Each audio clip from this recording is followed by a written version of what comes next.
মা গো তোমার একটি ছেলে মাদ্রাসাতে দিও,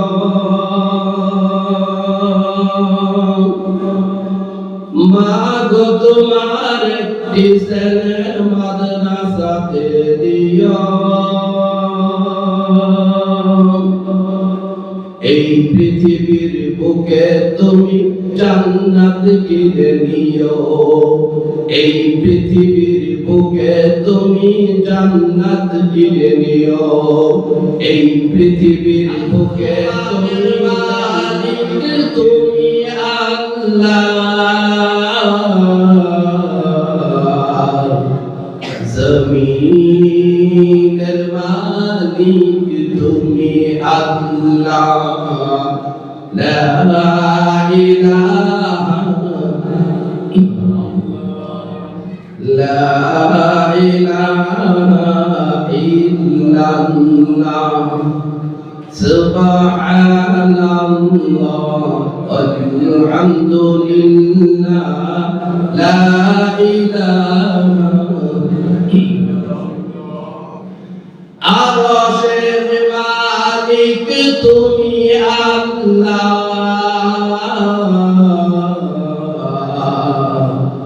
আমার মালিক তুমি আল্লাহ। লা ইলাহা ইল্লাল্লাহ, লা ইলাহা ইল্লাল্লাহ, সুবহানাল্লাহ আলহামদুলিল্লাহ, লা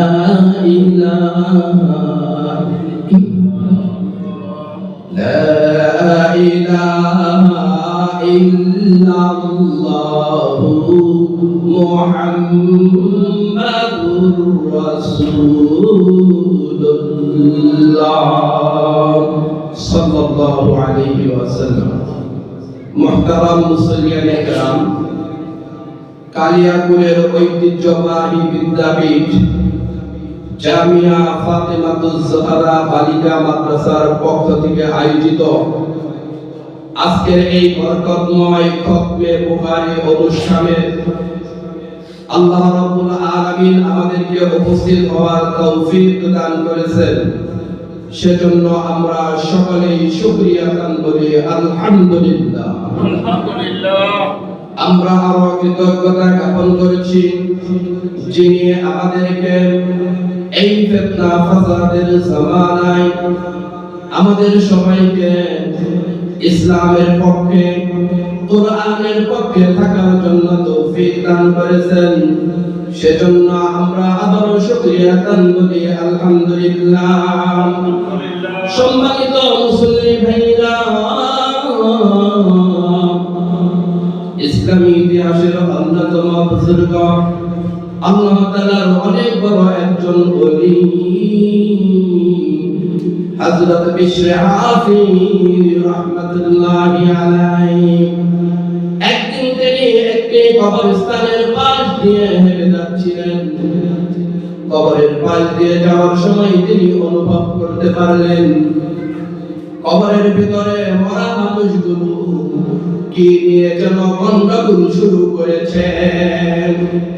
যেমন ভাবে শুক্রবার দিন জুমার নামাজের শেষে কিংবা শবে বরাত শবে কদরে মিষ্টি বিতরণের সময় ছোট ছোট ছেলে মেয়েরা যেভাবে হই হুল্লোড় করে গন্ডগোল করে, কবরের ভিতরে মরা মানুষগুলো সেইভাবে হই হুল্লোড় শুরু করেছে। বিশর হাফি রাহমাতুল্লাহি আলাইহি রব্বুল আলামিনের দরবারে জিজ্ঞেস করলেন, ইয়া রাব্বাল আলামিন, আমি কি জানতে পারি কবরের ভিতরে মরা মানুষগুলো কি হয়েছে? ওপার থেকে আওয়াজ আসলো, হে বিশর হাফি, তুমি নিজেই কবরবাসীকে জিজ্ঞেস করো, তারা তোমার প্রশ্নের উত্তর প্রদান করবেন। এবার বিশর হাফি রাহমাতুল্লাহি আলাইহি কবরবাসীকে লক্ষ্য করে জিজ্ঞেস করলেন, হে কবরের বাসিন্দারা তোমাদের কি হয়েছে আমি কি একটু জানতে পারি? কবর থেকে আওয়াজ আসলো, হে বিশর হাফি,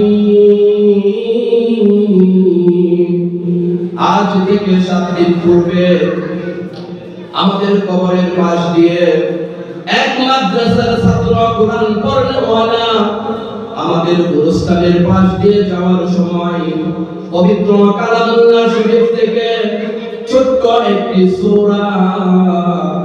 সূরা কুল হুয়াল্লাহ পাঠ করে সেই সূরার সওয়াবগুলো আমাদের নামে বক্সে দিয়ে গিয়েছিল। আজ 7 দিন যাবত আমরা সেই সূরা কুল হুয়াল্লাহর সওয়াবগুলো ভাগাভাগি করে নিচ্ছি, আজও শেষ হয়নি। সকলে জোরে জোরে বলুন সুবহানাল্লাহ। মা গো তোমার একটি ছেলে মাদ্রাসাতে দিও,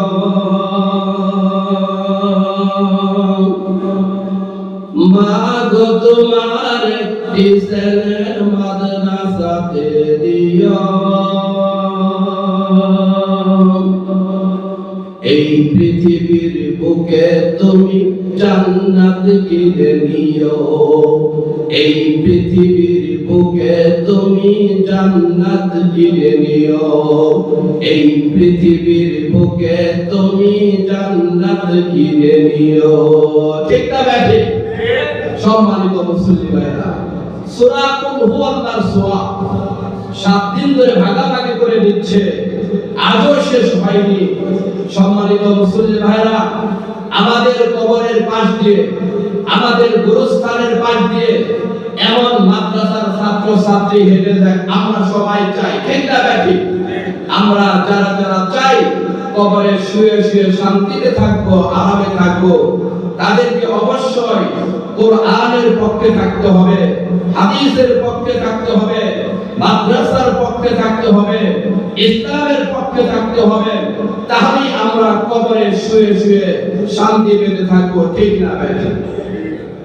সম্মানিত মুসলিম ভাইরা, সিহাহে সিত্তার অন্যতম কিতাব জামে তিরমিজি শরীফে বর্ণিত আন আনাস ইবনে মালিক রাদিয়াল্লাহু আনহু আন্নাহু قال قال النبي صلى الله عليه وسلم خادم الرسول হযরত আনাস রাদিয়াল্লাহু আনহু থেকে বর্ণিত বিশ্ব নবী সাল্লাল্লাহু আলাইহি ওয়াসাল্লাম ইরশাদ করেছেন, ইন্না লিল্লাহি আহলিনা মিনান নাস, নিশ্চয়ই মানুষের মধ্যে কিছু লোক এমন রয়েছে যারা আল্লাহর পরিবারের অন্তর্ভুক্ত। ক্বালু মান হুম ইয়া রাসূলুল্লাহ,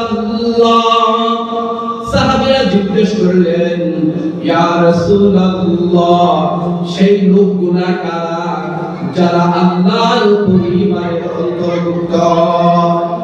ক্বালা আহলুল কুরআনি হুম আহলুল্লাহি ওয়া খাসাতুহু, নবীজি উত্তর দিলেন, আহলে কুরআন, কুরআন ওয়ালারাই হলো আল্লাহর পরিবারের স্পেশাল সদস্য।